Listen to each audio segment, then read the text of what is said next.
Welcome back. All right, more news of the day for all you fine people on the internet for your Tuesday, December the 17th. Starting at the top of the board with the New York Rangers and Kaapo Kakko. So he was a healthy scratch in the last game, and he disagrees. Says he was not the worst player on the team.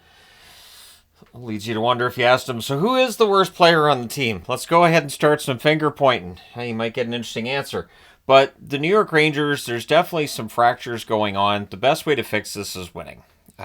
We go through this every year where there's teams that, there's some talk of discontent in the locker room and discontent here and there.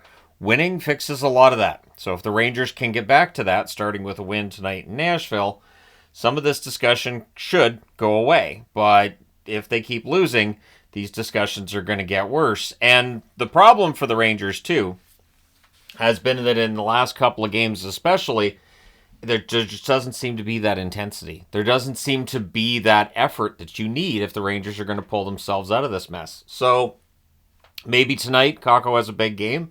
They'll be without Panarin. He's dealing with an upper body injury. I think this is the second straight that he's missed. So he's not playing in Nashville tonight. It's an opportunity for others to step up and produce.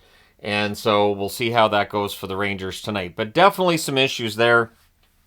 And it looks like Vakanainen's making his debut with the Rangers tonight. So, yeah, it's going to be an interesting game for the Rangers tonight. They're in Nashville. That's a game that looks highly winnable. But recently, those highly winnable games for the Rangers, they just haven't been winning them. Ryan Warsofsky fined $25,000 for inappropriate conduct. So basically yelling at the refs and whatever might have been said in Saturday's game against Utah. That was an intense game, especially towards the end. There were some calls that San Jose wasn't happy with, both calls that they got as well as calls they didn't get on Utah. So, it was an ugly game here and there. The $25,000, it's a substantial fine because coaches aren't part of the union. I don't think their fines have anything to do with CBA. So that's why a coach will get fined a heck of a lot more than the players do. Which is kind of messed up when you think about it, since usually the coaches get paid less than the players, at least the star players in the NHL, right? So, at any rate, Warsofsky, $25,000 fine. At times, teams will pay those fines as well, so maybe that'll end up being the case for San Jose. But either way, it's a fine that's out there. The New Jersey Devils have activated Curtis Lazar off injured reserve. This has allowed them to waive Justin Dowling. Dowling's a player I kind of missed down here in Abbotsford, but I don't think the Canucks put in a claim and then try to get him through waivers down to the minors because New Jersey could just claim him back if that was the case. I would think Dowling probably clears, though he is a bottom six forward with NHL experience. You just never know. The Colorado Avalanche have waived Chris Wagner. So Wagner probably clears, ends up being sent down to the minors. But does he have some experience at the NHL level? Yep. Could a team take a chance on him? Absolutely. So that's another one that we'll wait and see tomorrow on what happens, keeping in mind that tomorrow we get into the roster freeze. So we won't be seeing players on waivers starting on the 19th because there's a roster freeze. You can't do that. Good news for the Washington Capitals, and the reason for a Capitals jersey here is City Council has approved, they were expected to approve this, but it's good to talk about. They've approved the transformation of Capital One Arena. So they're going to basically transform the arena and the surrounding area is the plan, and try to make it so that, Capital One Arena is more of a destination for people. One transformation in terms of how arenas are planned out now with the NHL is we seem to see these entertainment districts and the neighborhoods around the arenas being changed and made so that, you can go down and hang out in that area before the game and after the game, and there's always stuff to do in that area. I want to say that started with Nashville. That Nashville was one that people talked a lot about and how much there is to do around the arena. Las Vegas, you definitely have that with Vegas with where T-Mobile is. It's right in the middle of the strip. So if you're vacationing there, you can walk to the arena and then you can walk to almost any show you want to watch in Las Vegas from there, as long as it's on the strip, of course. But it is definitely, I think, beneficial to do it this way rather than the way it was being done before, where you just plunk an arena in and you spend a whole bunch of money on it and hope you see some of that money back. So the Washington Capitals initially had talked about moving, and of course that fell through.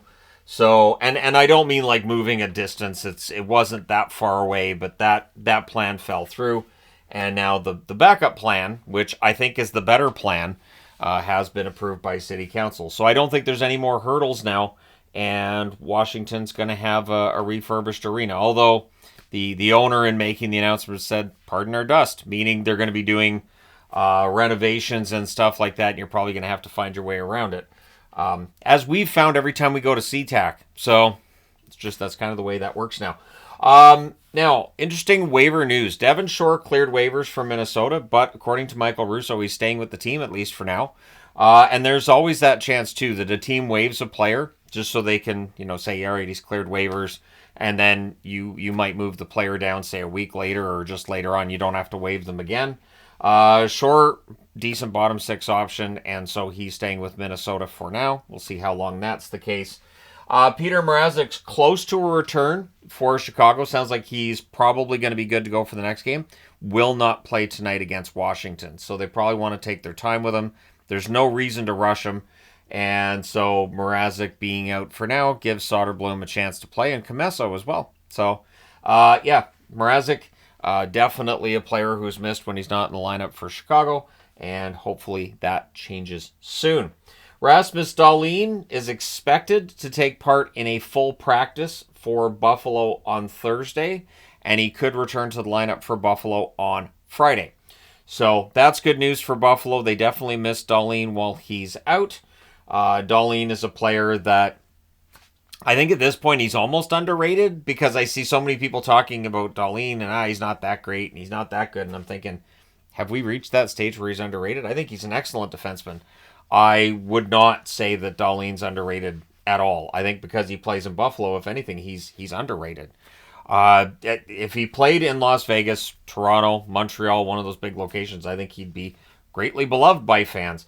But either way, him being back in the lineup on Friday for Buffalo should be good.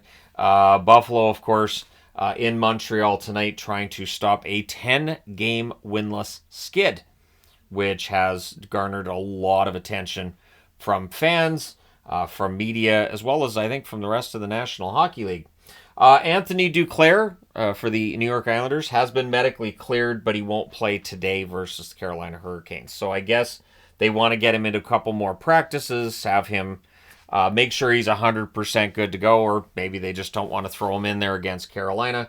Carolina's a tough team. But at any rate, Duclair being back will be good for the New York Islanders. He looked pretty good with them before the injury, so getting him back will help the attack. And yeah, Duclair, I think, should be able to pick up where he left off, should be right at home with this team. Lou Lamoriello, for all the negativity I see towards Lou, he still puts together a team that ends up being pretty competitive. Sure, they get lots of points in extra time, but somehow they very often end up above the playoff line, and maybe that'll happen again this year. We shall see. Let me know your thoughts in the comment section below, as always. Don't forget to hit like and subscribe in the event you may not have done so already. Thank you guys so much for all your support, as always. I will talk to you again soon.